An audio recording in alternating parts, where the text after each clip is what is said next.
వేములవాడ రాజరాజేశ్వర స్వామి ఆలయ అభివృద్ధికి ఏటా 100 కోట్ల రూపాయలు కేటాయిస్తానని హామీ ఇచ్చి మాజీ ముఖ్యమంత్రి కేసీఆర్ మాట తప్పారని ప్రభుత్వ విప్ ఆది శ్రీనివాస్ ఆరోపించారు.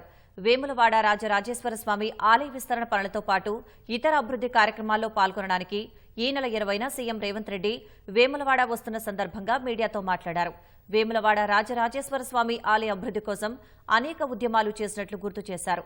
పీసీసీ అధ్యక్షుడిగా ఉన్న సమయంలో ముఖ్యమంత్రి రేవంత్ రెడ్డి వేములవాడ ప్రాంతంలో పర్యటించిన సందర్భంగా సమస్యలను దృష్టికి తీసుకెళ్లడంతో అధికారంలోకి వచ్చిన వెంటనే పరిష్కరిస్తామని హామీ ఇచ్చారని పేర్కొన్నారు.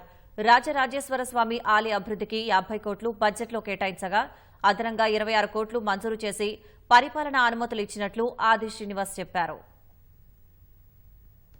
కేటీఆర్ ఎమ్మెల్యేగా యువరాజుగా ఉన్నప్పటికీ వారికి యార్డు డిపో తీసుకురావాలన్న ఆలోచన రాని సందర్భం. నూలు డిపో గౌరవ ముఖ్యమంత్రి రేవంత్ రెడ్డి గారు ప్రత్యేక చొరవతో 50 కోట్లతో నూలు డిపోని వేములలో మంజూరు చేసినటువంటి సందర్భంలో ఈ రోజు 50 కోట్లు దేవాలయానికి మంజూరు చేసుకున్నటువంటి బడ్జెట్ లో అదనంగా 26 కోట్లు అవుతుంది. ఈ ఆలయ విస్తరణ కంటే 76 కోట్లకు పరిపాలన అనుమతులు ఇచ్చిన సందర్భం. మేము టెంపుల్ సిటీగా మారుస్తామన్నాం. 3వ బ్రిడ్జి 8 సంవత్సరాలుగా కాలాతీతం చేస్తే మీ అధికారులకు వచ్చిన సమావేశం పెడితే ఆ తిప్పాపూర్ 3వ బ్రిడ్జికి భూ సేకరణ కూడా జరగలేదు.